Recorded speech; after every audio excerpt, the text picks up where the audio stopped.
Hey friends, sorry, gosh, I didn't, time got away from me there. Um, I would like to start off today with trusses. Let's see, where are those trusses? And we had a cool day yesterday. Those of you that could make it, sorry missed it, Ben. It was good. Landon made it there late. We had a cool day looking at tower cranes, and so I'd like to make sure you have a good look at this. Let's see, where did I put this? Was it under projects? Yeah, under projects, how K truss design. So we're going to talk about that today, but if you want to either print or pull up a copy that's nice and big that you can control, we're going to be looking at this truss right here. So I'm going to pull it up myself. And I would like to teach you how this works and give you just a little bit more practice with trusses before we go on to something a little more challenging. And I kind of don't care how long this takes because of all the things we're talking about in this class. This is one of the neatest ones. So we want to get this. We want to understand this deeply. We want to feel good about it. And so pull this up if you can.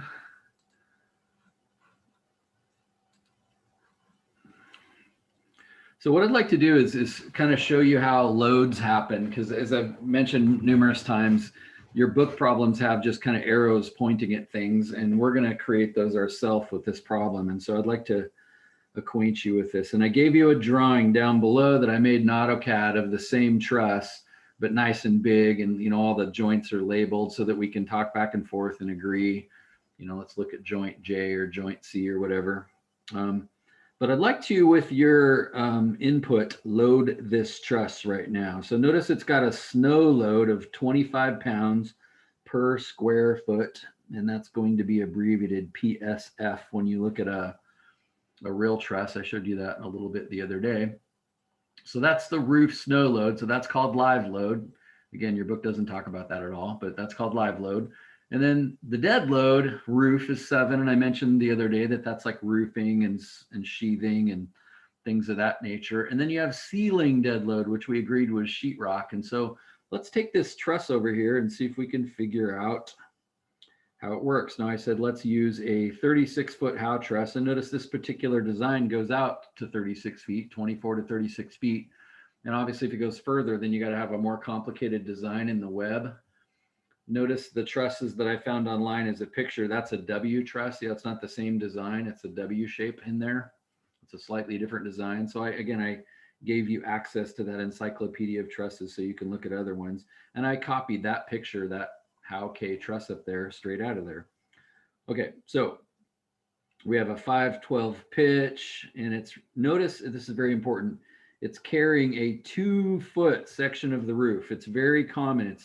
It's extremely common for trusses to be 2 feet apart. And that's because the plywood sheathing that you put on the roof will span 2 feet without any problem.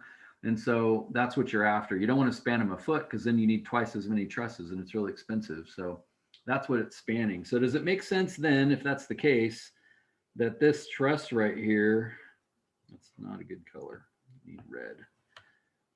This truss right here is actually carrying, if you will, 2 feet of roof, because it's got a foot on either side of it that it's responsible for. So it's carrying this 2-foot stripe of roof all the way down. Well, if this is a 36-foot truss, let's think about this. Then let's see, I guess that would mean the truss is 18 feet on this side. Then would you agree, because it's kind of 18 feet long and 2 feet wide, that's actually 36 square feet up there. So if I say 36 square feet times, it's sort of unfortunate that that's also 36.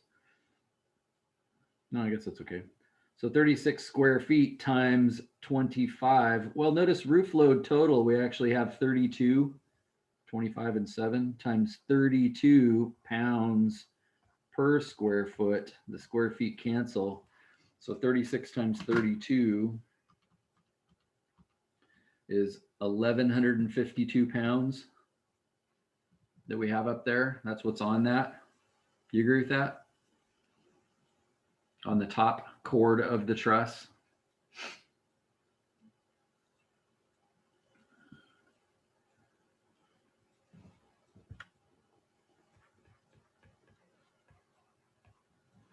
And that weight, I think I'll erase this, but that weight is everywhere. There's arrows everywhere. Does that make sense? It's not like it's all in one location.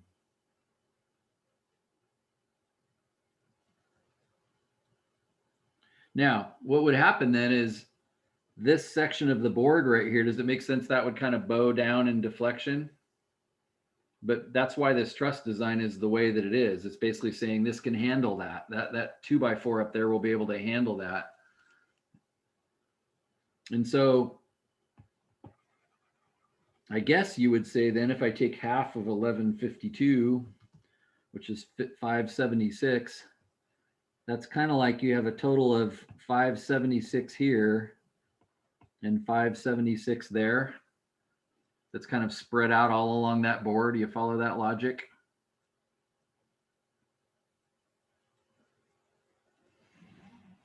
Now, it's certainly the case if you had a beam and you have a post underneath it like this, if you had say 1,200 pounds here, does it make sense equally these are both going to have 600 to push back up on it? They're both going to have 600 pounds. It's going to kind of be split evenly.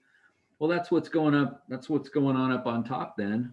In other words, if this is 576, you're going to have half of it right there, half of 576 right there. Whoops, 576 divided by 2 is 288. You're going to have 288 here, and then you're also going to have 288 over there.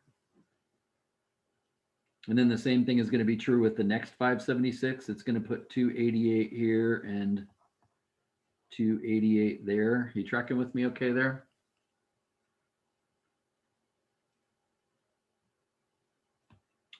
So notice this one is good, but in a sense you're getting two 288s at that joint, so 576.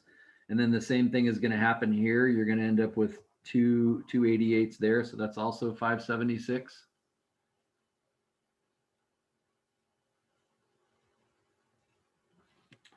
So let's go down to this other drawing then. That means as a result of all this, I'm going to have 576 pounds here, 576 pounds there, 576 pounds here, and I'm only going to have 288.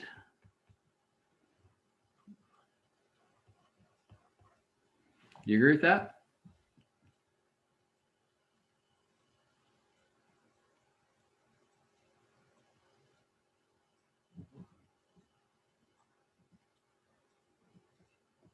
So that's where those arrows come from in the real world. Do you see that? Now, just to check my work, we figured out that that was 1,152 pounds sort of for half the roof, because that was kind of like the left half of the roof. So if I take 1152 and double it times 2, 2304, then does it make sense those 5 blue loads should also add up to 2304? So let's see, that's 288 times 2 plus 576 times 3, just double checking myself to make sure I also get 2304. And I do. So do you see that that's how it works? I mean, in the end, the total truss has 2,304 pounds on it that it's responsible for. on the top chord. Again, stop me. I want you to feel this. This is not something you have to know from your book, but and I'm just helping you understand this for later classes and for, making sure this fits in the real world to you. So please interrupt. So let's see, let's switch to black. And now let's go look at this top chord. 10 pounds per square foot. So same thing. If the left half is 18 feet, it's still 18 times 2, which is 36. So that's 360 pounds on the bottom.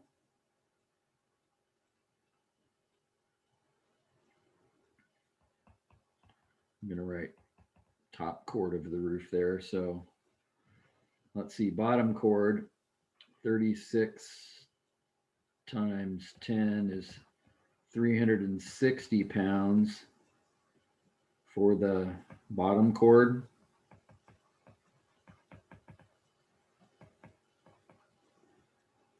So 360, that'd be 180 of it would be here and 180 of it would be there.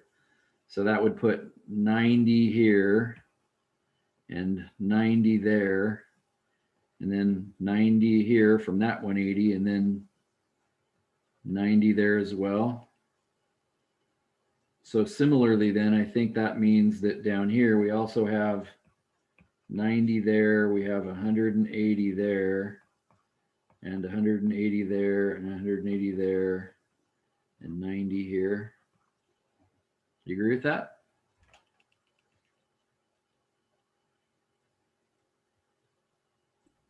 So that's because each end of the board is supporting something. So the 90s only have to support that end of the That's the exactly board. right. The other ones have to kind of support the whole middle part. That's right. So in the end, there's 180 pounds that's actually spread evenly all the way across this.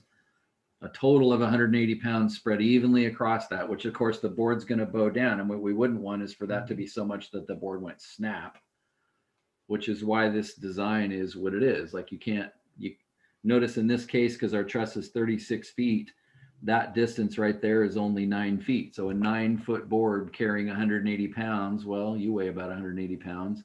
That's not a very long board. It's only 3 feet larger than your wingspan. So it's like, okay, that's cool. Well, that means the left side of it, because there's, kind of a support here, is going to carry 90, and the right side is going to carry 90 as well.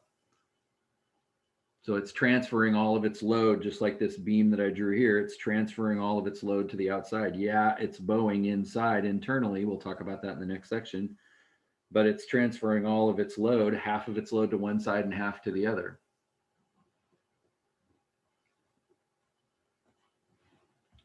So notice now we're all good, except for notice we have, well, 288 and 90 put together out here because that joint was kind of top chord and bottom chord. So what is that? 378. So I'm going to go back and erase this and say 378 instead. I think I'll leave the one on the other side just so you can kind of see where that came from. So now what I could have done, or what your book is going to do, is just give you that right there. There's your picture. Now go find all the forces on all the members of this truss. Does that make sense? That's what the book's going to do. They're going to give you all the arrows pointing at stuff, but that's where they come from. And I didn't understand this very well until I saw that, until I reasoned that out. Now, from the other day, do you understand that your first job, what's your first, if we're going to calculate, because we're actually not done with this free body diagram. Remember, this is a free body diagram, meaning the truss is floating free. It's floating in midair. Well, we can't be done because every arrow goes down, right? Which means the truss is falling. This thing is not static. Where's the push back up come from that's going to balance this? That's what's missing from the free body diagram. Well, you can see it in this picture up here. What's in this picture right here? And I showed you this in class a little bit on Monday, but what's in this picture?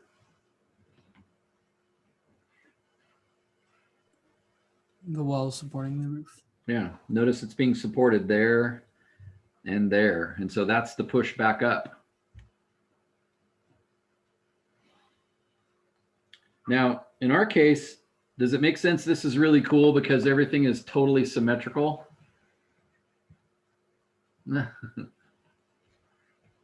Which means we actually don't have to do a moment calculation.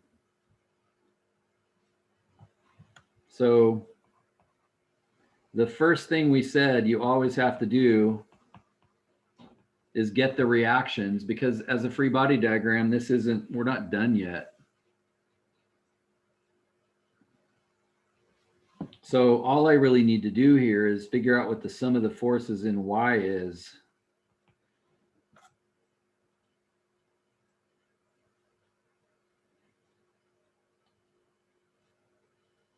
And I'm going to call this force right here the reaction at A. I mean, it's a force. I could call it force at A, but I'm just going to call it the reaction at A and the reaction at E.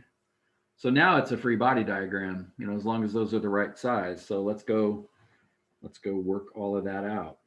So, and it's important to note in this case, because of symmetry, and this is often the case, I don't know how to spell symmetry, you have two M's. Because of symmetry, RA is going to be equal to RE. And that didn't happen the other day in the book problem that I gave you. They were different because there was forces were different in different locations. So we had to do a moment, sum of the moments to be 0 to figure out how much went in each place. Remember that? So in this case, I don't really have to work that hard. So I can kind of say, well, RA plus RE, which I know in my mind are equal, is, and then I have minus all of these other things. Like, let's see, what do I have total? I have minus 2 378s. I have minus 3 576s and minus 3 180s. That's one way to do it, equals 0. So let's see, 3 times 180.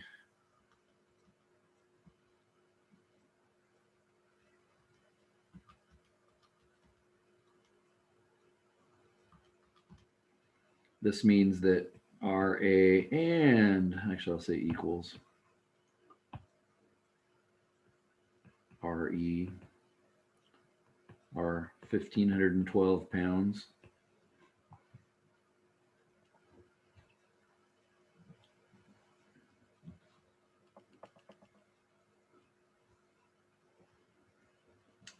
So then if I look back at this picture, I actually have 288 going down. I have 90 going down, but now I just figured out I have 1,512 pushing up. So rather than have 3 arrows on this, like, let's fix that. Wouldn't that be, let's see, 1512 minus 288 minus 90, which is 1134. That's really what my free body diagram ought to show.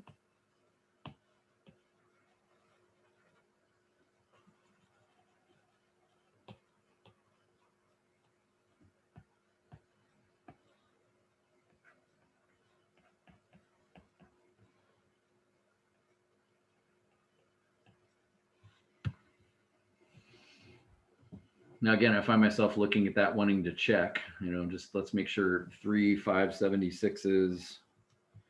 This is not something I want to get wrong, plus 3 180s.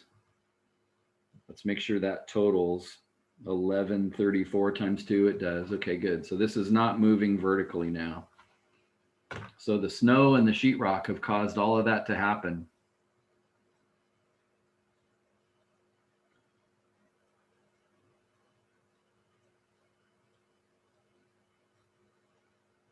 Now you're ready to go.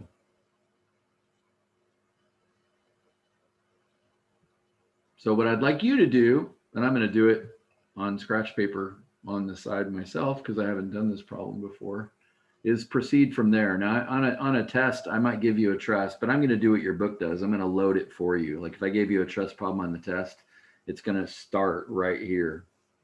I'm not going to make you understand what the book hasn't taught you.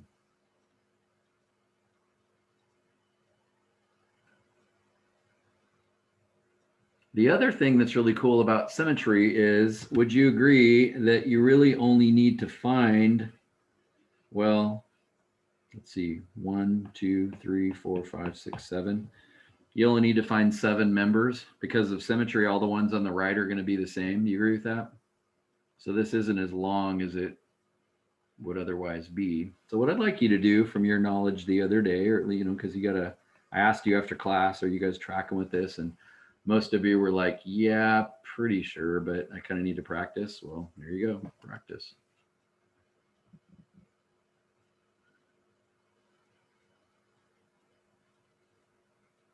Now I'd like to point some things out here. There's some really cool places to start. There's actually some answers you have that you don't even have to work at all for. Do you see any of those? Where's the easiest? And by the way, let's just work the left side. Let's not work the right side. Let's just work the left side so that we're all kind of doing the same thing. Where's the easiest joint to start? There's more than one place you could start, but where's the easiest place to start?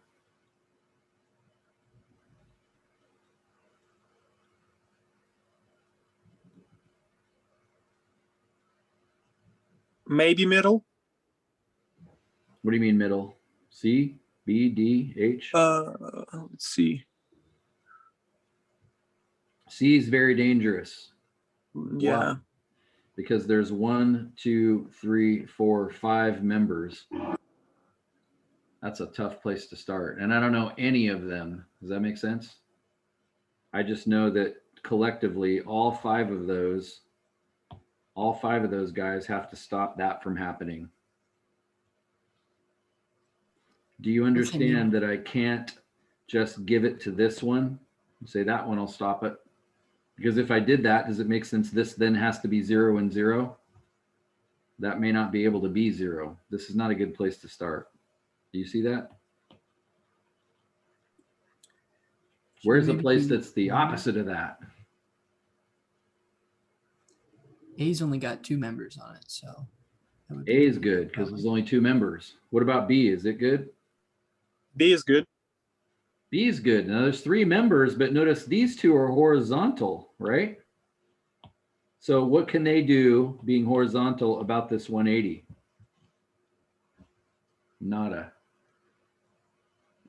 Not only that, this member is vertical, which means you don't have to modify it. So you actually know, you should know force JB right now. You don't even have to do any math because it's the only one that can stop the 180.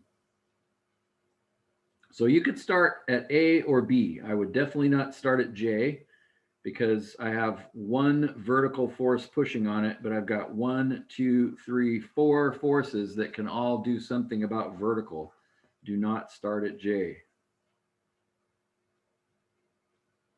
So you could start at A or B. And if you start at B, then you're going to move to A next. And if you start at A, you're going to move to B next. So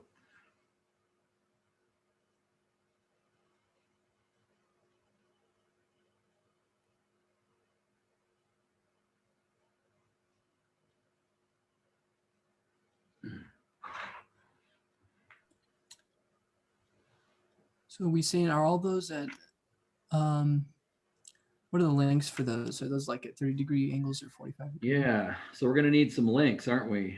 So notice up here, what I told you is the truss is 36 feet long, and that's the horizontal distance. And so notice that's cool because that tells us that, and I left a note up there to you that note the top and the bottom chords are divided into equal lengths. So that means that bottom chord, since it's 36 and it's divided, that means all of these are 9 feet.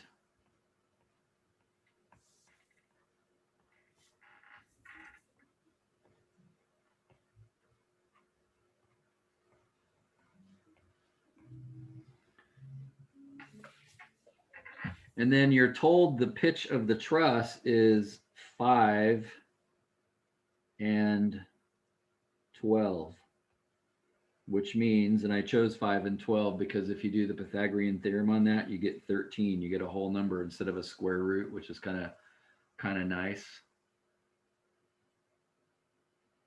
And so basically every angled line you have on this truss is the same angle because of symmetry here. So that means this one over here is identical. It's also a rise of 5 and a run of 12 and a hypotenuse of 13.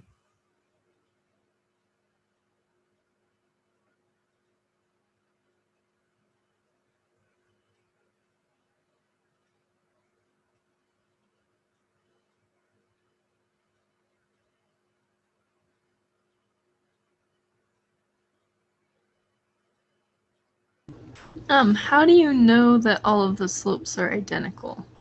Like, how could we tell that? Yeah, good question. Well, here the top chord is straight, so we're okay with that one. But your question, I think, is how do we know this one's the same, right? Yeah. Well, and because these angles are both 90 degrees, they have these two triangles have that in common, and this length is 9 and this length is 9. They have that in common, and then they share this in common too. So these two triangles are the same triangle. And that's not obvious. That's a great question, Aaliyah. There's nothing that isn't obvious. You got to think about that a little bit. And by the way, lots of truss designs, that's not the case. Those W trusses, for instance, that's not the case. So this is what I would give you on a free body or on a test. I would just give you all of these. Well, I wouldn't give you 1134. I would draw supports at A and give you the 3 576s and the 3 180s, and I'd have nothing at E and A, and I would say, now you go, and you'd have to find those reactions at A yourself, at A and E yourself.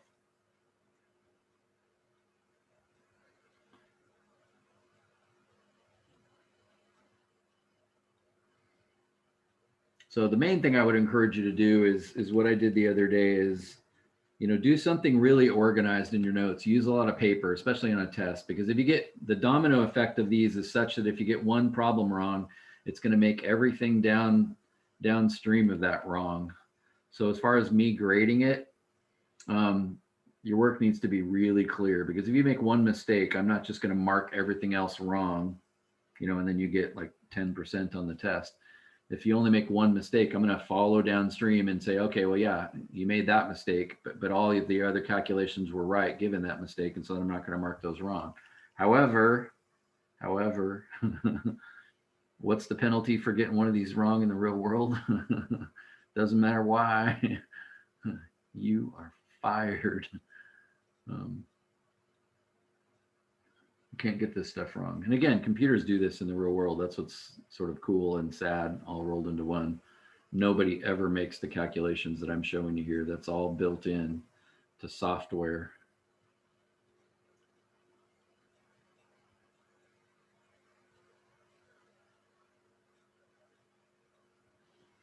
So, do organize things like this. Like, what I'd like to do is do this with you, but just you're ahead of me. I don't want to do any calculations you haven't already made. But, do something that says, okay, I'm going to work on joint A, the method of joints. So the first thing you're doing is the reactions. Sweet, we found those 1,512 pounds. And after we subtracted the others, then second, you're doing the joints. But just make sure it's really clear that you've started on, make sure you box A or different color or something. It's like, here's A, and then calculations for A, and then you switch to B maybe, and then calculations for B.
Did someone found the answer for force AJ?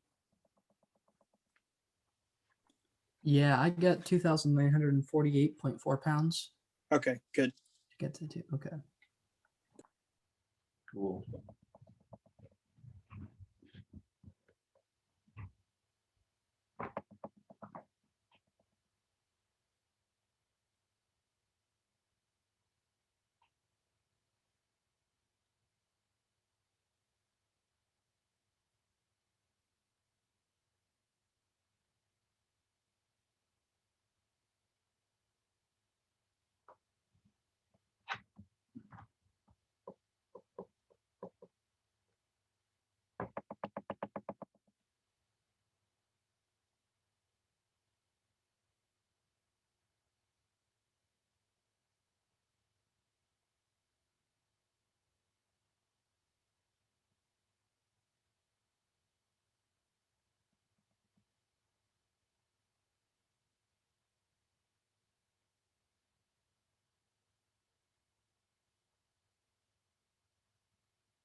So ignore me. Just work on what you're working on, but I'm just going to talk my way through as I catch up to you a little bit here. So the only way A isn't going up is if AJ pushes down or pushes out. If it pushes out on one side, it pushes out on the other side as well. If it's pushing out, then I know that's compression. So AJ is in compression. So the sum of the forces in Y at A, I've got 1134 pushing up, and I've got force of AJ pushing down, but its vertical component is only 5/13 of its total. So you end up taking 1134 times 13 divided by 5, which is 2948.4. So force of AJ, I can actually say equals if I choose to write all those decimals down. 2948.4 pounds, and it's very important to add compression to that.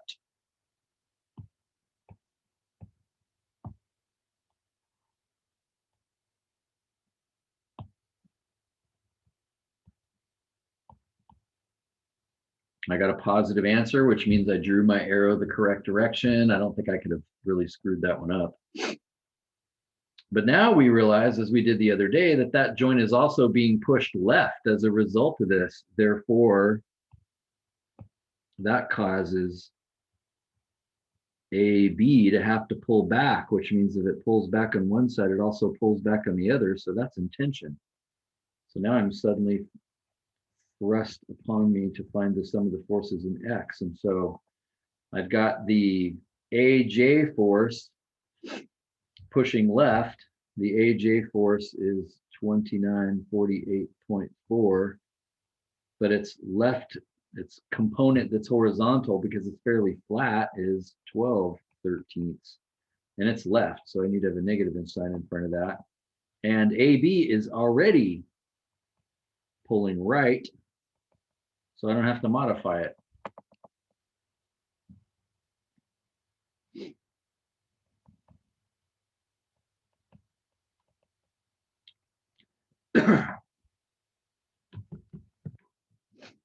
So I get 2721.6. And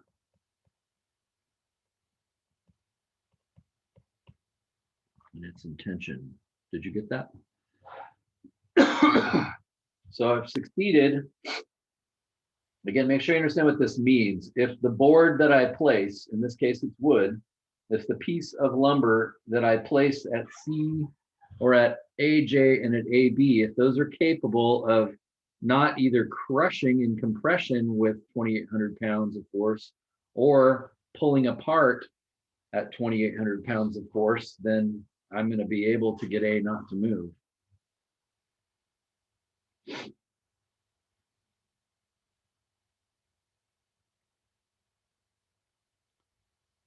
I still don't know enough about J because there's too many joints going up there, but the next place I ought to move is to B, and B is really easy. I can just do it by inspection. Did you get this answer? If B has 180 going down, then JB is going to have to pull up. Again, arrows in is tension. So I know just by inspection that JB, force of JB, has to be 180 pounds of tension.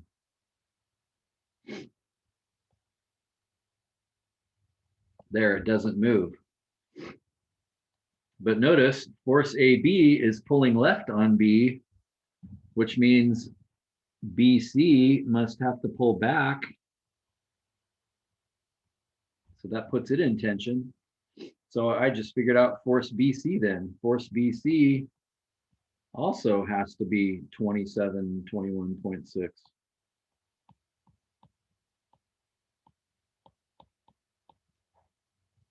Again, I don't care what you do with this. If you'd rounded it off to 2722, if you called it 2.7 kips, fine, all that's great. I've noticed in the truss stuff that I see though, they never use kips. It's always full pounds. I'm not sure why, but. So I really like joint B because everything is connected to it horizontal and vertically, so I don't have to do any of this conversion business. So I've now succeeded in getting A and B not to move.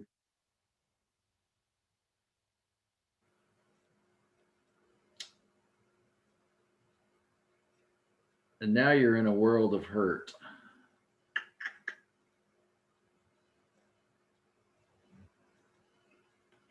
I'm relatively sure I just caught up to you guys, but you're a little ahead of me. What are you doing now? Like, are you stuck? Are you because you have a really interesting problem next because of this truss design. Where do I go from here? I'm trying to do C right now and kind of use symmetry, but I'm not sure how if it's gonna work or not.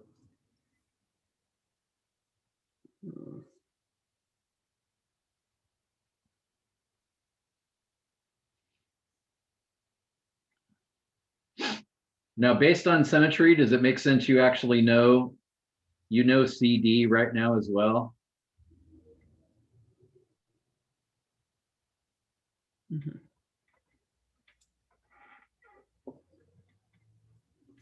So C is a place you can go. But you can also go to J. Basically, I always want to go places where there's only one bar to figure out. Anytime there's two, I don't really want to go here right now. I don't want to go to J because it's got two bars hooked to it. Not only that, they're both making a vertical contribution and they're both making a horizontal contribution. You can go to J, but you got two equations, two unknowns there. Now that's solvable. And so we might need to go to J. I'm really glad there's not three bars touching J. I don't want to go to C either because there's even more, 1, 2, 3, 4 that I don't know. So my gut instinct is don't go to J or to C next. But as Ben pointed out, because of symmetry, does it make sense that both C, G, and JC, at least we know they're the same. So although there is 4, I know those are the same. So that kind of gets it down to 3. And then because of symmetry, don't I already know this CD one? So since BC was 2700, then that means CD is also going to be 2700. If I worked my way from the right, that's what would have happened. So, you know, maybe I could go to C.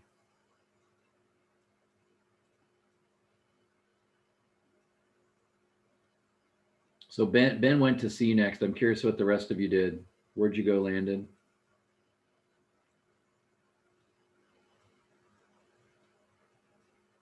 Where'd you go, Evald? I mean, I'm trying to do C. Okay. Where'd you? Yeah. Where'd you go, Aaliyah?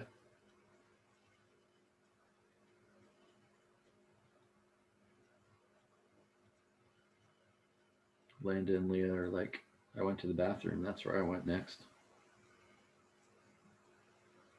I'm going to go to C next because you two guys went to C next, but you could go either place. Yeah, I'm trying to do C now. And it's like, it seems like things are canceling out. So I'm trying to figure out how to solve it. So I'm just kind of thinking I should go back to J, but I wonder if you could do C. Yeah, maybe things are canceling out. That's interesting.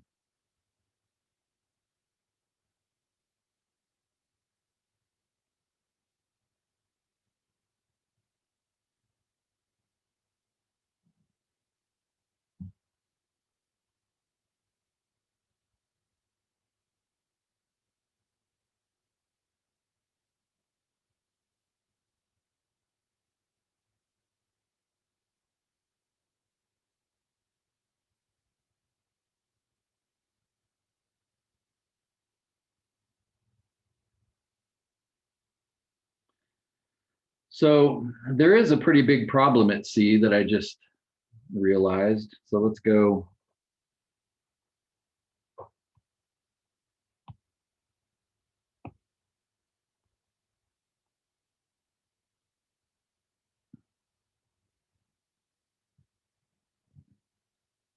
So CD is already known.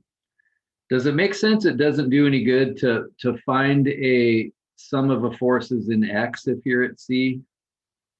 You guys understand that, Ben and Evald? Why does that not really do much good to find the sum of the forces in X?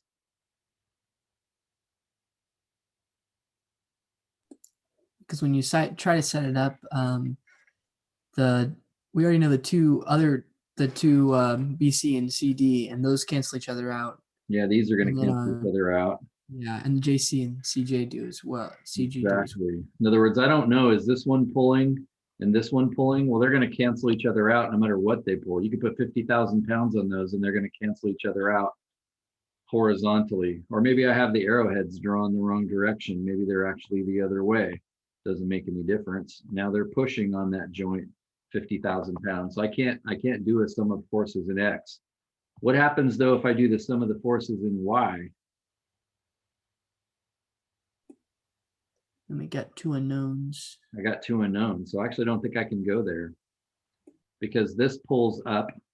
I mean, again, I'm thinking pulls up because I have 180 going down, right? But it's like I got these two pulling up and I got this middle one pulling up. And by the way, I don't even know they're all three pulling up. Couldn't the middle one be pushing down and then the two outer ones are pulling up harder? But there's actually two unknowns there, so I don't think you can go to C next. I think you have to go to J. So let's go to J next. At least J will provide two equations, two unknowns. It's amazing to think that somebody made software to do this automatically. Isn't that cool?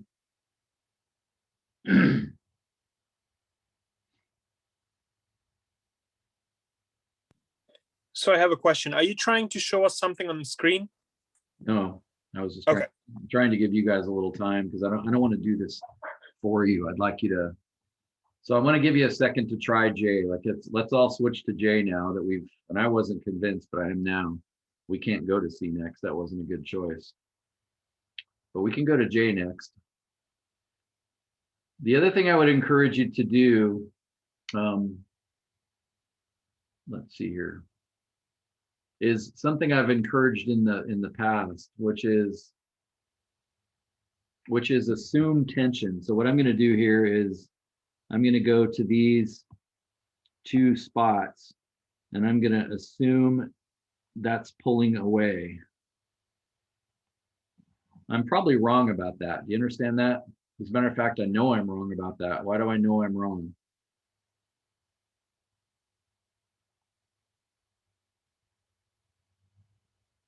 How come that can't possibly be true?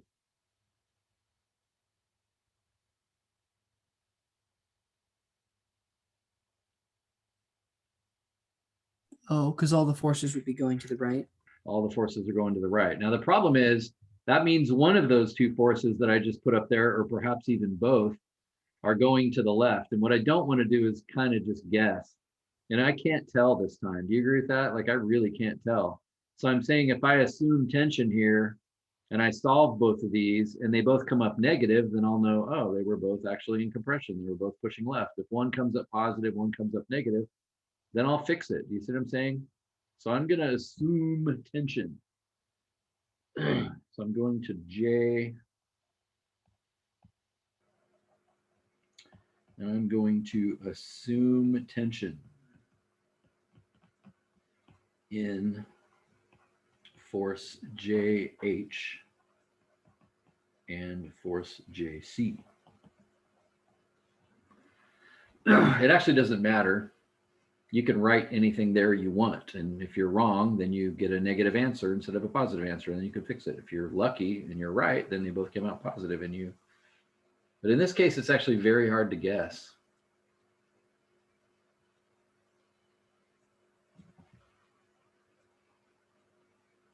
So I need a sum of the forces in X. So I've got AJ, which I figured out earlier was 2948.4. I've got, that's pushing to the right. I know that for sure. 2948.4. I'm going to write smaller.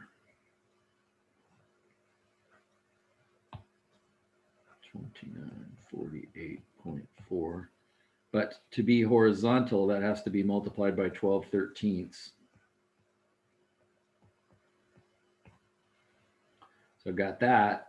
And then I'm very happy with 576. That's going straight down, so that's not horizontal. And then JB, we figured out was 180. That's also going down. So those aren't even contributing, so I can ignore those. So I got the other two. that are also pulling right. So I got force JH, which is also modified by 12/13. It's pulling right. And I've got force of JC, which is, again, multiplied by 12/13, which is kind of cool. What you can't do is somehow assume they're going to be the same. Does that make sense? Like, oh, they're the same angle, they'll be the same size. Not necessarily. So I'm not real happy because that's got two unknowns in it. But you can see perhaps that when I do the sum of the forces in y, I'm just going to get another equation with the same two unknowns. And so at least I'll be able to solve it. So let's see, I've got 576 going down because JB is 180. It's also pulling down. So that's minus 180 as well. I could put those two together, but I want it to show in the notes that they're not. And then I've got JH, which is actually pulling up. So that'd be positive. So force of JH is pulling up, but again, it's modified by 5/13 for vertical. And then I've got force of JC pulling down. So that would be negative, modified by 5/13. And then I've got my AJ number, which is pushing up. So that'd be positive. And that force we already figured out. So I'm just going to write it in, 2948.4, 2948.4, modified again by 5/13. And all of those have to be equal to 0. Woo! That's a fairly intimidating system of equations.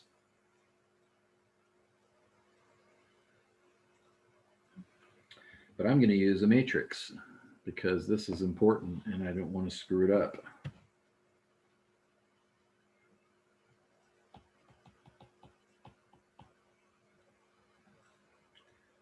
So I've got my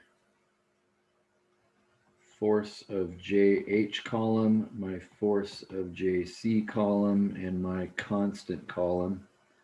So in that top equation, that would be 12/13 is my coefficient for JH, 12/13 for JC. And then I would have to subtract 2948.4 times 12/13 to the other side. When I multiply that by 12 divided by 13, I get 2721. So it'd be negative on the other side though. So 2721.6. Again, I should have already known that because we already found that number somewhere else.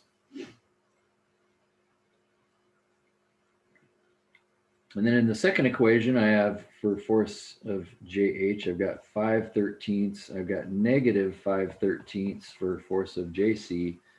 And then I got all those constants to move to the other side. So I got to add 576 to the other side. I've got to add 180 to the other side. And then I've got to subtract 2948.4 multiplied by 5/13 to the other side. When I do all that, I get a whole number, negative 378. So I'm just going to let the matrix do that for me. Please interrupt about any of that process if you want to. 12 divided by 13. 12 divided by 13, negative 2721.6. 5 divided by 13, negative 5 divided by 13, negative 378. Second quit, second matrix, reduced row echelon form of matrix A. Here's what I got. I got force of JH is negative 1965.6. I got force of JC negative 982.8. What does that mean? It means I'm 0 for 2. Both my guesses of tension were wrong. They're actually both in compression.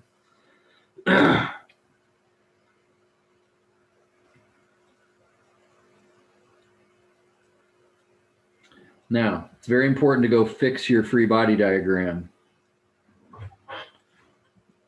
So what you should write down is that force of JH is 1965.6 pounds, indeed not of tension, but of compression. And you should write down that force of JC is 982.8 pounds, also of compression.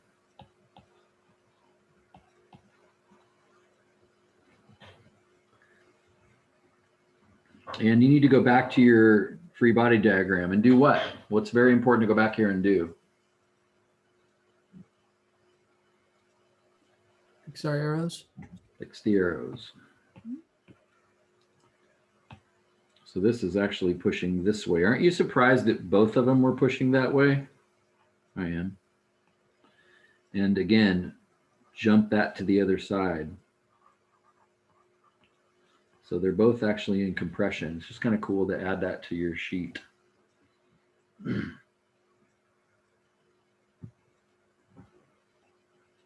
Notice how wildly different these forces are. Notice JB was only 180 pounds. Like that could be just a tiny little stick. Like 180 is all you weigh. Would you agree that a dowel of wood that's in ½ an inch diameter, I'm talking about this pen right here.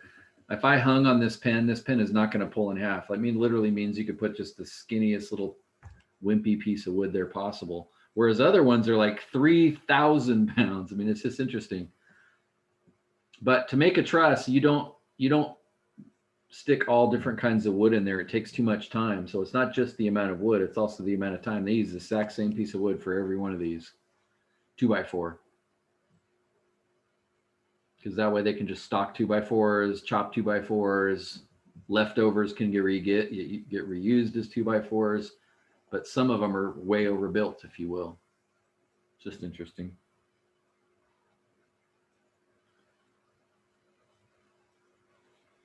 Now, I told you this the other day, but it's true that top chords are always in compression. Can you visualize that?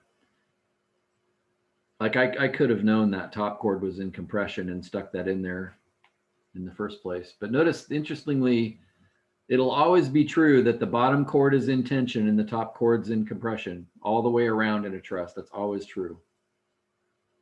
I didn't have to know that to get that to happen, but did you notice it happened again? I mentioned that the other day. The inside, though, is fascinating because some of them are under tension and some of them are under compression, and you wouldn't necessarily know, like just to stare at it. But that's true on any truss design. Top chord is always compression, bottom chord is always in tension, web, some random assortment of tensions and compressions. Well, now I can go to C and be done because I could do some of the forces in Y because of symmetry, I already know the answer to these two other members on the other side thanks to symmetry. And so I can do a sum of forces in Y. Well, actually, I could go to H. Does that make sense? I could go to H. I could go to H or C now based on this. So I'm going to go to C and then I'm going to check H. That's what I'm going to do.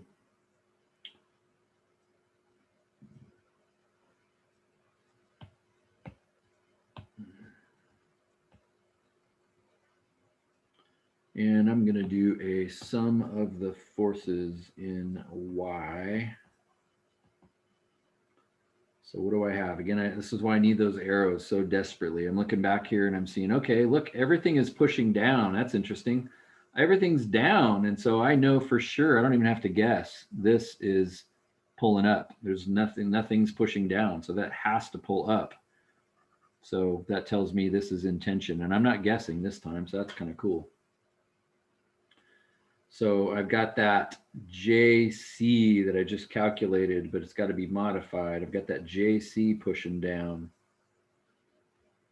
So let's see, what's pulling up? Well, HC is pulling up. I always like to start with a positive because I'm afraid I'm going to lose that negative sign. So HC is straight up, so I don't have to modify it. So I can say force of HC is pulling up, but then we've got 180 because of the roof load pulling down. And then I got force of JC, which we just figured out was 982.8 pulling down. But it's pulling down in such a fashion that I've got to, at an angle, I've got to modify that by multiplying it by 5/13. And there's two of those. I'm going to change color rather than write it again. I'm going to say, hey, there's two of those members doing exactly the same thing because of symmetry, right? Spell symmetry two different ways. One of them's right. Two M's or one M. I can never remember.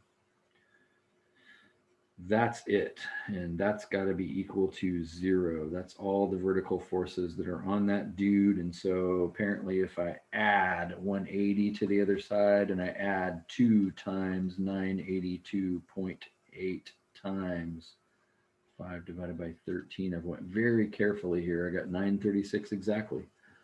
Force of HC equals 936 exactly. Pounds, very important, and tension, very important.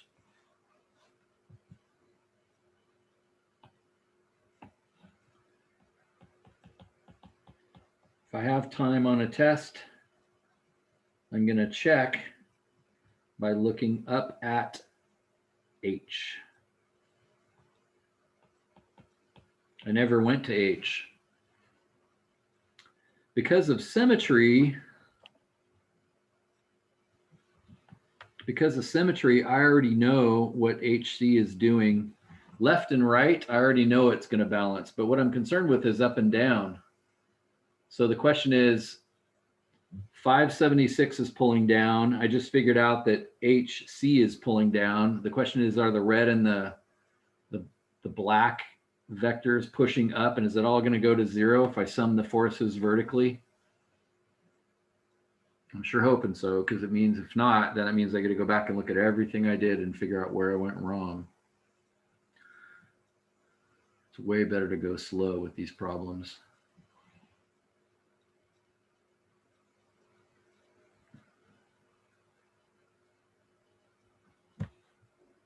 Sum of the forces in Y. Let's see, I've got JH. What was JH? I'm looking back. This is why it's so important to box your work. I got work everywhere. I'm looking for JH. There it is, 1965.6. I've got 2 of those 1965.6s pushing up. But to push up, they've got to be modified by 5/13. Got 2 of those pushing up.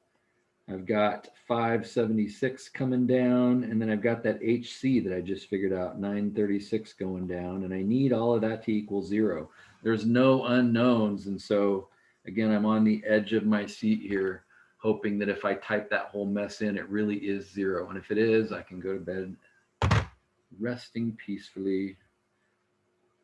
2 times 1965. All you got to do is transpose a number. It says 1965. If I type 1956, that's all it takes to screw this whole thing up.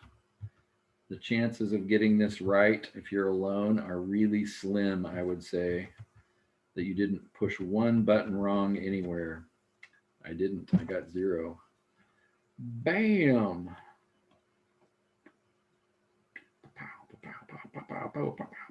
I can't believe it. I got it right. That's weird. I got like 982.8 for my FJH, and then the 1965.6 for my FJC. Mine are not working. Oh, you got them backwards from what I got, in other words? Mixed up. I had a problem actually with FJH when I was doing my matrix, and I got like really close to 4,000, and I don't know why. So look over what I did there with respect, because that was definitely the toughest spot. Joint J, solving 2 equations, 2 unknowns. That's why I was so careful to write everything out. I was so careful to use a matrix instead of trusting my algebra skills.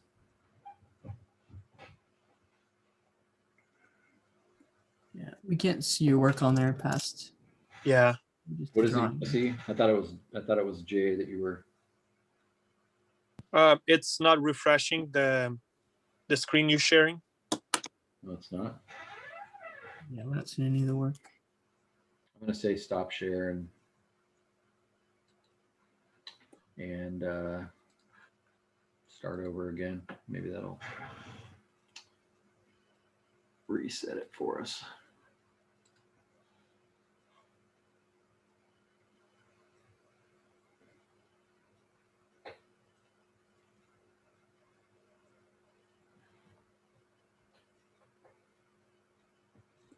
Did that work?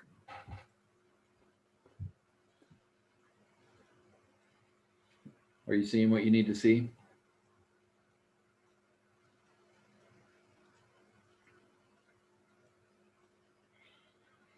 That's why every single arrowhead you draw, you got to be really careful it's going the right way, because if it's going the wrong way, then you're going to mix up negatives and positives and every button you push. I mean, the biggest mistake I see on this stuff is a number like 2948. Someone will type 2984 in their calculator. Like I do that all the time. It's going to take forever if you get this wrong. I would recommend on an assignment type of question or something that you go double slow. Like look at every single number you type in your calculator and make sure it matches what you wrote down and so forth. Make sure it's actually in there. Make sure a number didn't get missed somehow, because it'll cost you way more time. It's almost like you have to throw the whole thing away and start over if you get this wrong, because you're just not going to know where it went wrong. Like I said, and it could be that everything you wrote is correct, but you just typed it in your calculator wrong, which is even worse. And also, for me to give you partial credit, it's going to be very hard for me to diagnose where you went wrong. I'm going to try, but it's going to be hard.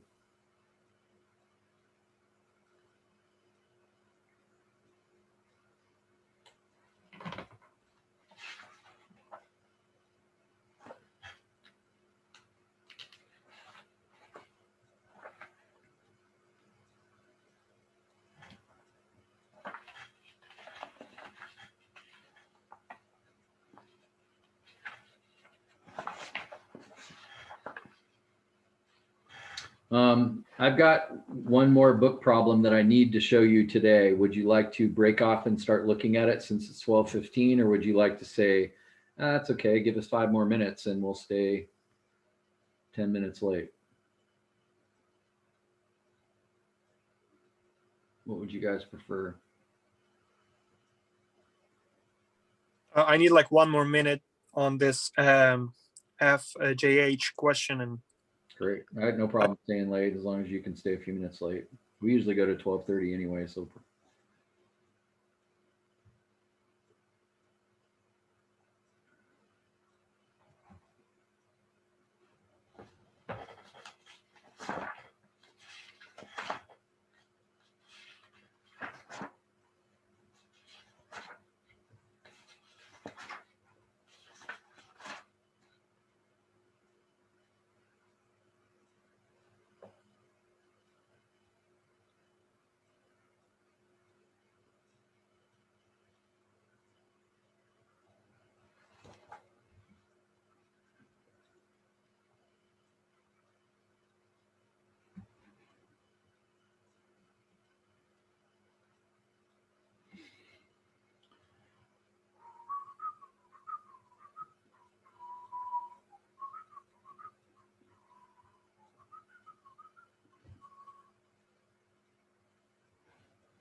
for me, it's still a little bit difficult to understand the signs, like the positives and negatives.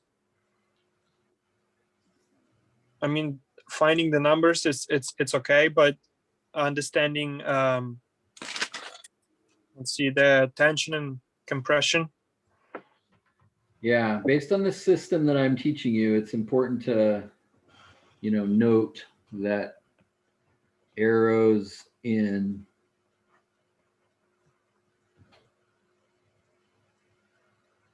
is tension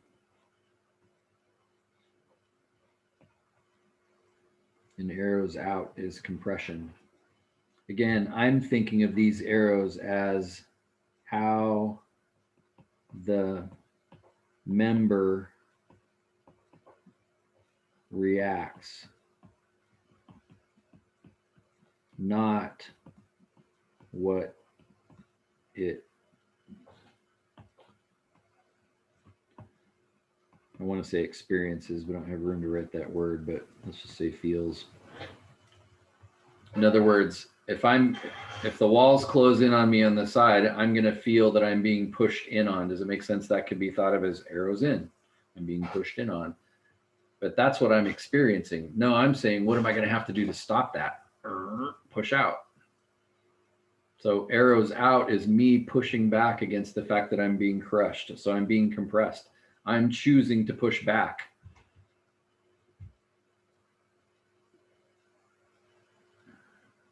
It's how it reacts to forces on it. And the reason I think that's so important is because of what we started this off with. In other words, when I look at joint A right there and I say, hey, look, 1134 is pushing that up.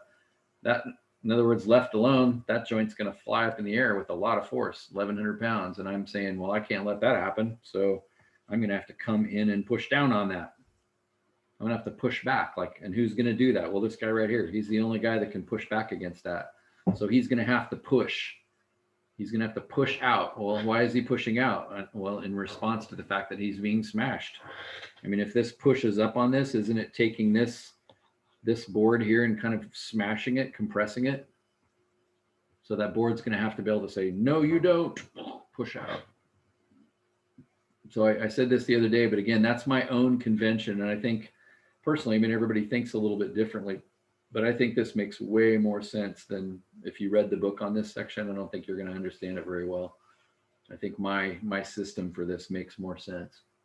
Might change my mind down the road. Maybe I'm better at this or something. But right now,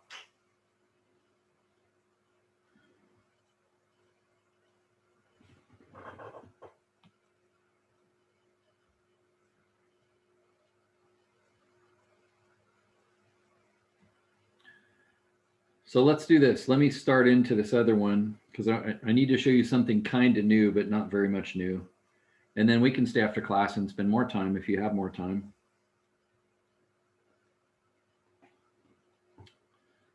Now, I showed you this quickly the other day, but if you look at this, your immediate response should be terror because like how many members are there? Like 40 of them. And not only that, do you notice the truss is not loaded symmetrically?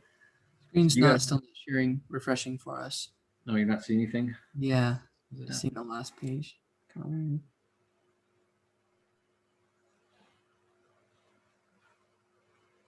gonna do the same thing again and stop sharing and reshare.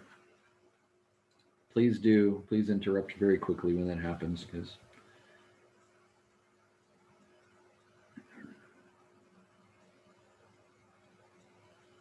usually I can tell like what I see is what you see. So you see a new truss now? So this problem is terrifying because it has 3 forces. Notice they just gave them to you. And again, it looks totally weird, right? Because it's like, what do we got? 3 birds landed on this in some random location. But it's already loaded and it's not symmetrical, which means, I don't know, how many members are there? 20? I got to find every single one of them. Like, this is not good. I'm going to be here for a week. You can do it. Like with what I just showed you, you can do this. You can proceed from one to the other and figure this out. But I want to show you something really cool that's in, I forgot, chapter 6.4 maybe, called the method of sections. And we've already been doing this. You just didn't notice it. Let me show you what I mean. The very first thing you always have to do is get the reactions because as I said, as a free body diagram, you should say, well, this isn't going to work. As a free body diagram, that's not going to work because everything is pushing down. These are going to have to push back. Again, you should know the answer to this, but if I look at those 3 numbers, those total 17,000 pounds, right? And half of 17,000 pounds is 8,500 pounds. But that's not true, right? Why is that not true? There's more weight closer to the left side. Yeah, this isn't symmetrical. The weight is not spread evenly everywhere. There's way more weight on the left. And so if you had to guess, wouldn't you say the left side might be more like, say, 12,000 of it, and then the other side would be 5,000? Maybe that make more sense. So how am I going to figure that out? How am I going to find how much each of those is? What's my method?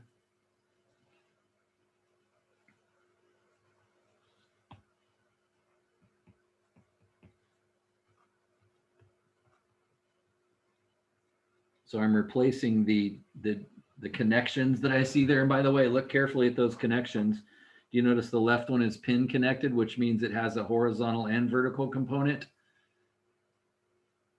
Whereas what's going on at the right one? Notice that's only vertical. So there is not a horizontal component of force there if we were to go all the way through this problem. But that's just a side note. Now, what I want you to notice is, what are you doing to figure this out? Do you agree with me that you are actually, well, ignoring the entire structure of the truss here? You're treating it like it's a solid. So you are treating the interior of the truss, or what I told you before, the real name for it is the web, as though it is solid. In other words, as a free body diagram, you're basically saying, here's this block of wood. So you're sort of ignoring all the internal stuff for later.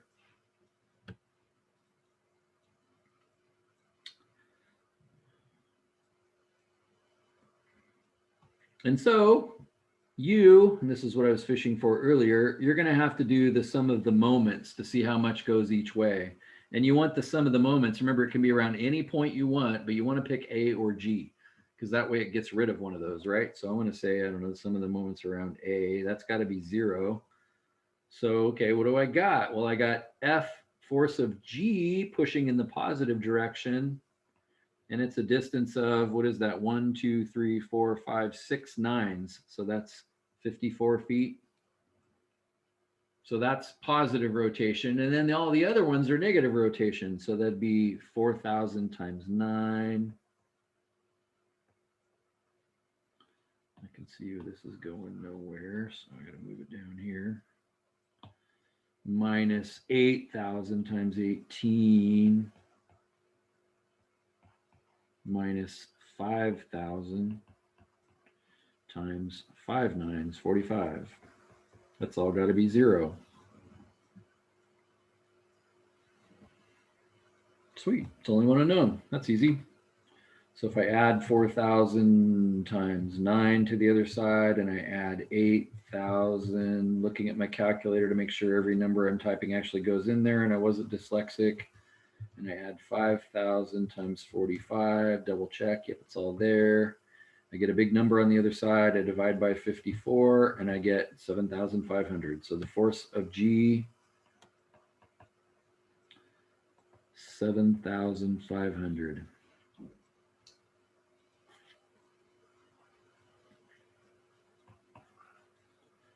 So that's 7,500. And since the other one, since the sum total vertically was 17,000, then that leaves this being 9,500, does it not? I'll just go a little faster here. And so sure enough, more forces on the left. Now, that seems about right. It seems reasonable that it'd be balanced like that. So notice the solid structure of the truss now is not moving vertically or horizontally. Does that make sense? No matter what the reb is, the solid structure of the truss is not moving horizontally. I'm sorry, vertically. Nothing is going left and right, so it's automatically not moving horizontally. Now, the method of sections just takes that same exact idea and just repeats it. Notice this problem said, hey, you know what? I don't need to know everything. Let's just know one thing. Notice it said determine the force of members. Let's see, CD. I'm going to go back and highlight those. CD and CJ and KJ and DJ. Like, just find those. Now, again, that feels just like a cruel trick to me. Like, what do you mean? Like, in order to get over there, aren't I going to have to work my way all the way over from A to get there? The method of sections is basically this, where you say, okay, well, those are the ones you're interested in. Well, then let's make a cut. Let's make a cut through as many of those as we can get. Let's make a cut right there.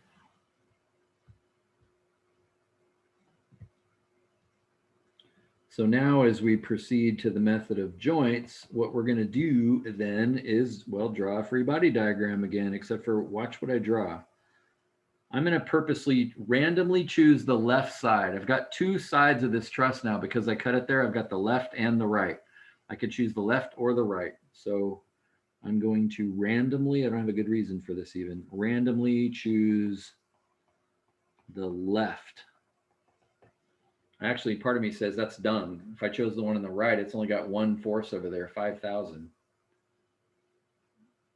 So I'm kind of regretting my choice, but well, that's okay. But the key is, what we're going to do is say that if this is point A, and this is point B, and this is point C, and this is point K and L,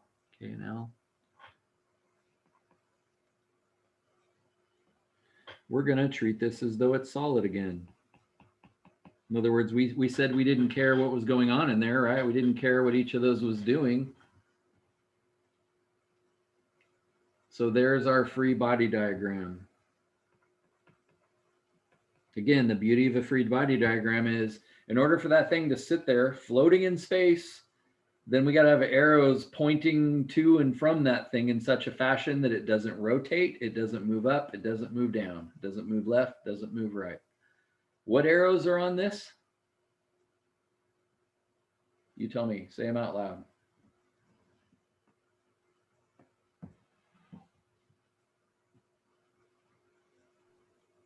Then 9,500 on going up at A. Yeah, what else? And then 4,000 pounds down at B. And 8,000 down at C. And what else? Those are the obvious ones, but we're not done here. Gotta have the reactions at C and K.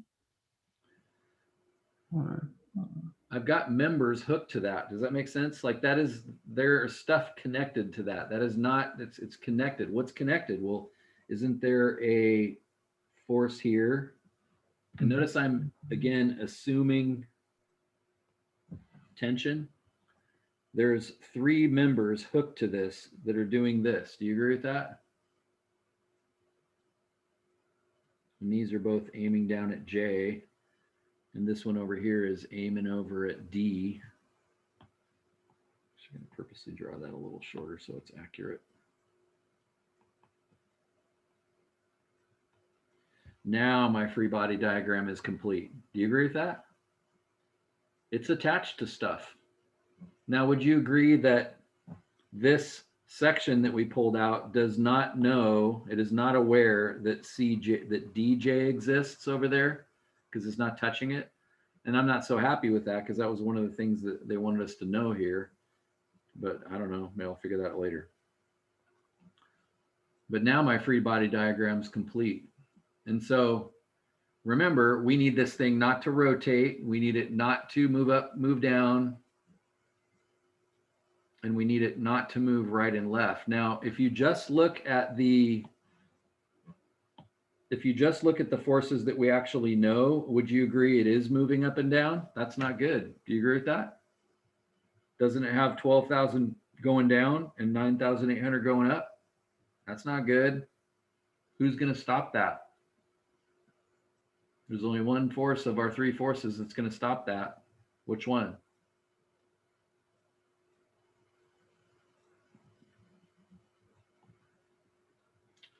CJ right there, right? Because the other two are horizontal. So that's a good place to start. Also, I now realize that I drew the arrow the wrong way. Do you agree with that? So I could actually go fix that based on logic or common sense.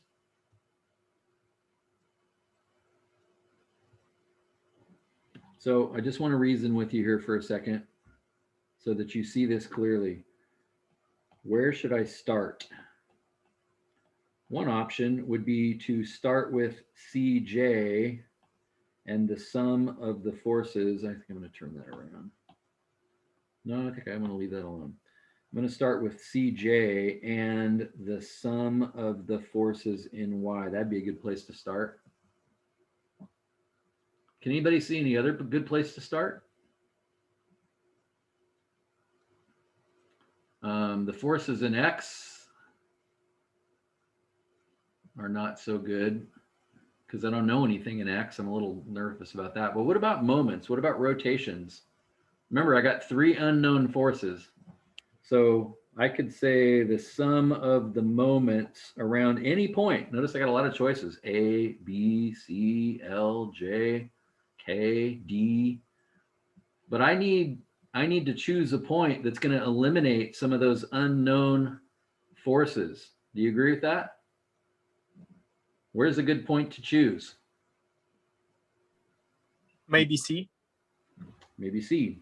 Some of the moments around C would allow me to get KJ, wouldn't it? There's one other point you could choose. What's another point you could choose that would also work?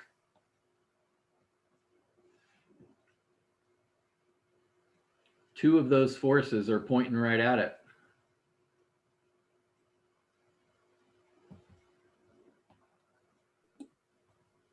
J. J. Yeah. That would allow me to get CD, wouldn't it? Like any of those would be fine places to start.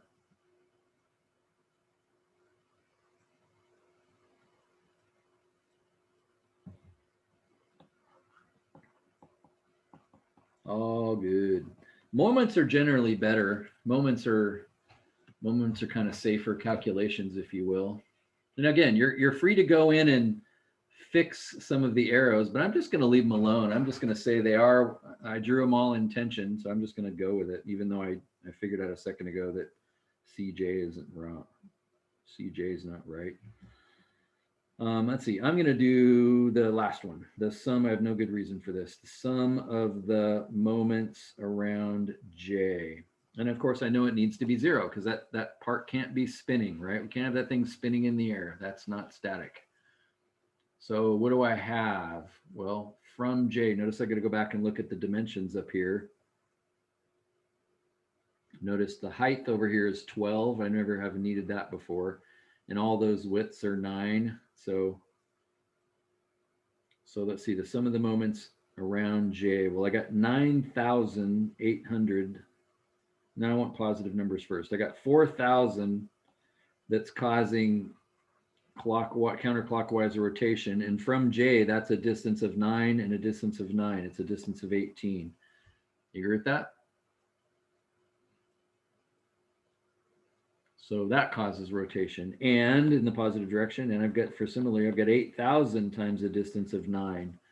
Those are causing positive rotations, but 9,800 is causing a negative rotation, and it's 999, 27 away.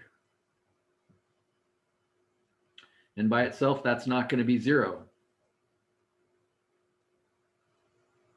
But as I said before, just to make sure you see it, I don't need to include force CJ because it's pointing right at J, therefore its distance is 0. Nor do I need to include KJ because it's pointing right at J, but I do need to include CD, and that's where I'm going to figure out CD. That's why this was a good choice. So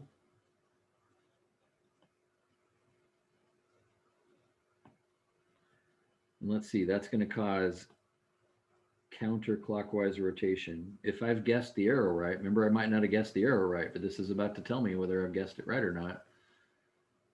So force CD, and its distance is vertical right there. So it's 12 times 12. That's got to be 0. Okay, great. I'm going to solve for force of CD. So I'm going to add CD times 12 to the other side. So I've got 4,000 times 18 plus 8,000 times 9 minus 9,800 times 27. I'm looking at my calculator to make sure I actually typed all that in right. Get an answer, divide by 12. Oh crap, I got a negative number. Force of CD is negative 10,500.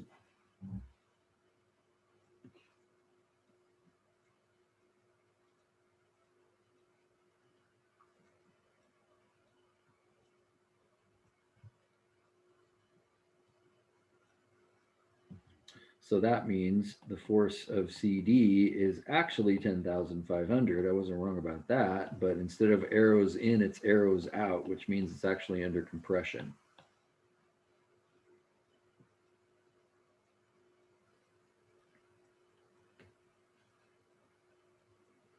Now it's very weird as far as your work. As far as what you turn into me, this is going to be kind of weird. Because watch my notes here. Does it make sense if I go back and I change that arrowhead? Does it make sense if I change the arrowhead, then my work down here isn't true anymore? So it's like, I'm going to fix it all. So the lecture that I give here will be great, but unfortunately, this is going to kind of screw up my notes. So if I go back up here and switch that to go in the other direction, then I could fix it. I could just go back and say, well, then that would make this a positive down here, wouldn't it? Because now it's creating positive rotation, and then it comes out positive, and I could change that to a positive, and now all my notes look right.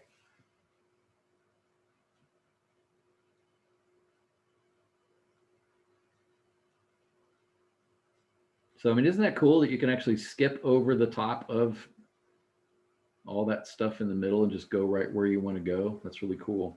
I like moment calculation, so I'm going to go on and do the moment around C. I need to speed up here to get you guys out of here. Moment around C, which I could have done first. So around C, I've got 4,000. And from C, that's only 9 away. 8,000 is pushing right at C, so it's not even there.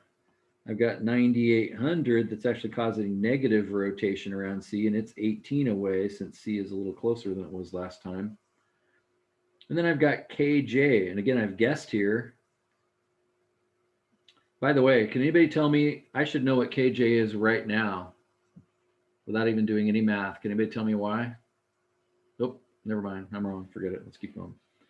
So then I've got force of KJ, which again, I've assumed to be right. I've assumed it's pushing right, which around C would be positive. So force of KJ, and it's a distance, because it's vertical again, it's vertical from C. That's a distance of 12. And I think that's it. All the other arrows are pointing at C, so they don't make a contribution.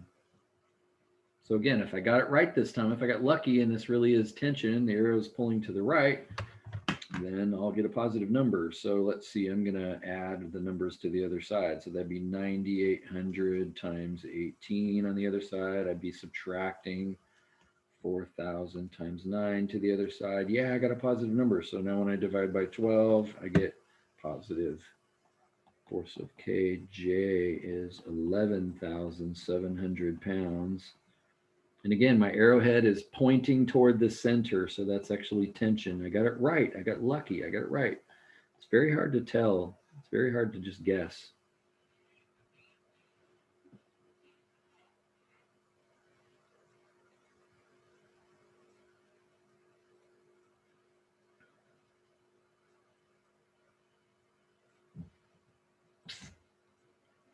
And so it's interesting. Where should I start? Like all three of those places I started are going to give me all the answers that I need for this problem. And I just ended up doing them all. It just kind of doesn't matter what order, because in this case, I could have done any of them. But now that you know KJ and CD, does it make sense you could do any random thing you want? Like I could find the sum of the moments around A now if I wanted to. I could find the sum of the moments around L. Like I only have one thing I don't know, so I got all kinds of things I could do. But the easiest thing to me seems the sum of the forces in Y. Do you agree with that? Sum of the forces in Y. So I've got 9,800 going up. I've got 12,000 going down. I'm just going to add 4,000 and 8,000 together. And as I said, we can kind of tell that I got that wrong. So I'm going to fix it now just so I don't have to fix it later. This has got to go up because,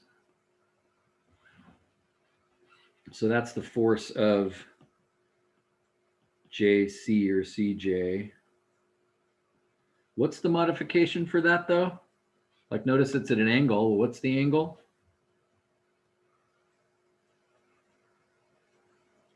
Well, it's, if I draw it a little better, it's actually aiming, it's coming from J over there. So that's a distance of 9 horizontally and 12 vertically, which very nicely makes 15 for a hypotenuse. Because that's a 3, 4, 5 triangle. If I divide 9 by 3 and 12 by 3, I get 3 and 4.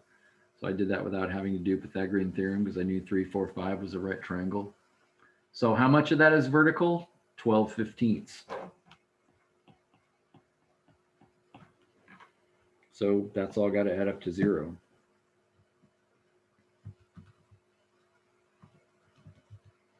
So if I add 12,000 to the other side, I subtract 9,800 to the other side, and then I multiply that by 15/12, I get 27. Force of JC is 2750 pounds. And because it's arrows out, that's compression.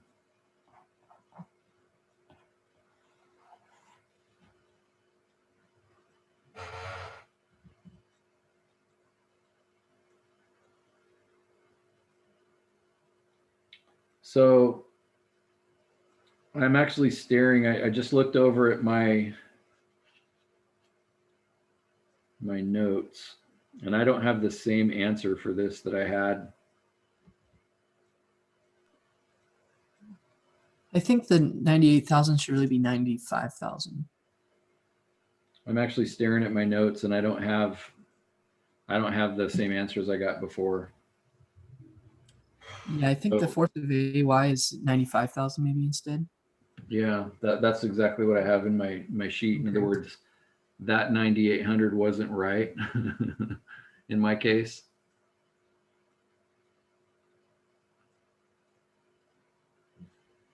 So I sort of broke my rule, which is like stare at every single thing you typed in your calculator and notice, and this is good, it's good for you guys to see, even though I'm frustrated I did it. I mean, everything I still taught you is accurate. Had that been 9,800, then everything else I did, I think, is right. But it illustrates, and I don't have any way to catch this mistake. Does that make sense? I don't really have any good way to catch this. Partially because it's so close to the right answer. If it is 9,500, not 9,800. Oh yeah, I had it right. I just can't write. I had it 9,500. My mistake was idiocy. Does that make sense? So somehow I transferred it down there as 9,800.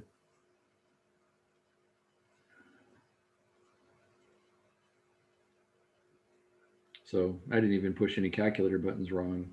Just can't read my own handwriting or something. I don't know what I did. Before I post this, I think I'll just go back and fix all that stuff. I'll change the numbers so that it works, so that they work correctly, just because so this problem isn't wrong for you. Do you see the logic of it though? And one of the things I found hard about this when I was first learning is not missing any of these arrows, like seeing all of those connect arrows. Like if you miss one of those, you're not going to get this problem right. You got to get them all in there. But you can basically fill in any portion of the truss you want and just skip on through it. And as I said, didn't we do that from the start? I mean, that's what we did from this. That's where we found the reactions. We just ignored all the stuff inside. Well, you can ignore all the stuff inside any place you want. Now, really cool. What about this DJ thing? I got to let you go. I'm so sorry it's so late. What about DJ? Well, take a look over here. You can actually answer it right now. How come you can answer DJ right now?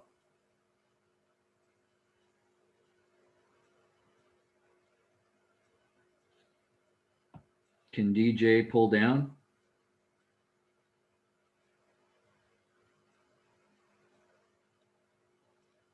Notice there's no forces up here. There was nothing on the bridge up there. No birds landed there apparently, and so there's no forces right now at joint D. So that can't pull down because it's going to go down if it pulls down. These are connected horizontally. They can't stop it. You see what I'm saying? This is a zero force member.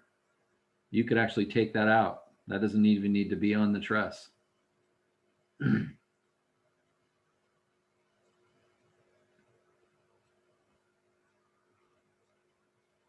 We could have known that from the start.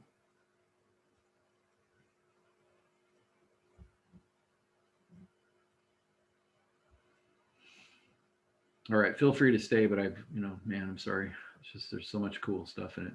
So much stuff we got to cover. This needs to be a 4-credit class.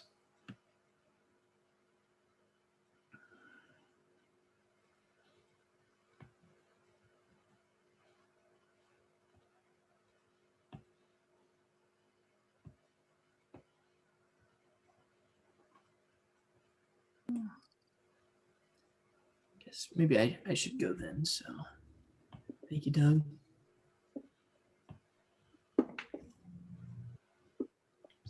Are you going to do another problem, or is it just going to No, be like? I'm just going to fix this one, problem? and I'm just Okay. going to stay here so you guys can ask me any questions while you're thinking about anything we've done today. But leave if you're ready to leave. I'm just going to go fix all this before I'll I probably post look it. the notes later and check if I got it right.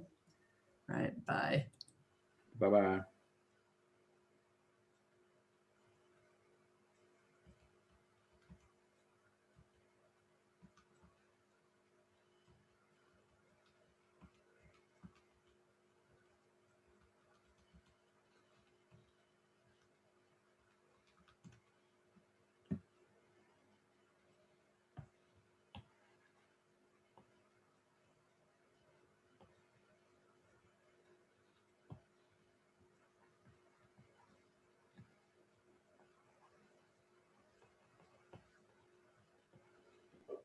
Okay, now I know how to solve the first problem of the homework.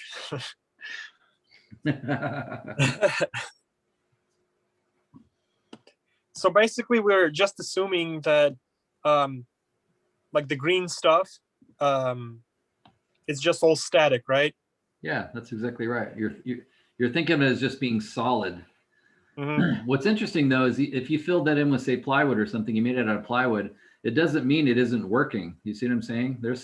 It's working in there. But what you're doing with the truss is you're saying, well, that's a lot of wood. Why don't we just put in one bar and then we'll kind of have it do the work.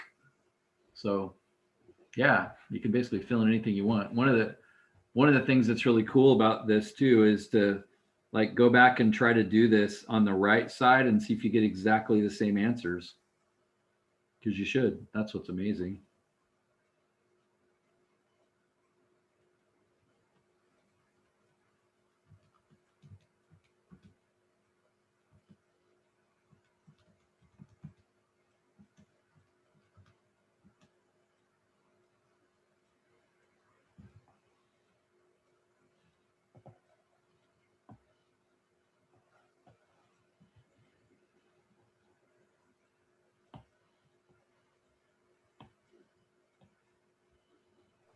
I just wish we had more time to talk about this and like different styles, because this is basically as a connection is just like an up and down, but on a homework question, the connection actually goes to the wall, like the bridge is connected to the, I don't know, like a post or wall.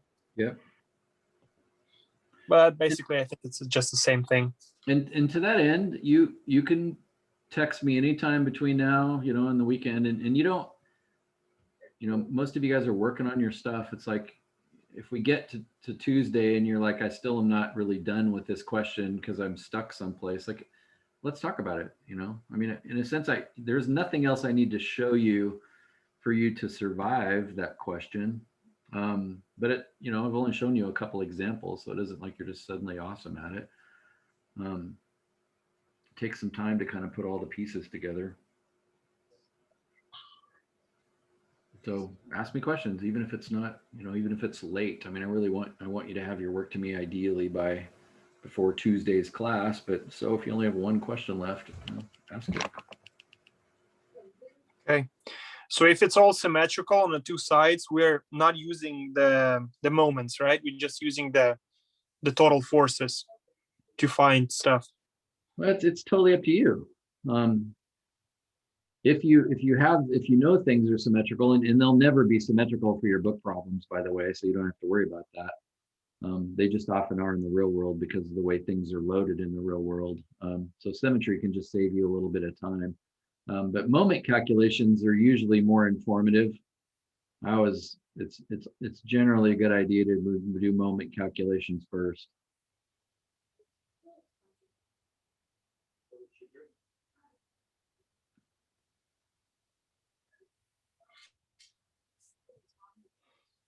Okay. All right. Have a great weekend, Doug.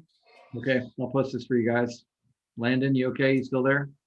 Yeah, I've been having technical problems through lecture, so I'll have to rewatch like the first half. That's when Okay, my monitor died and didn't come back. got it. All right, I will. Oh yeah, also I noticed that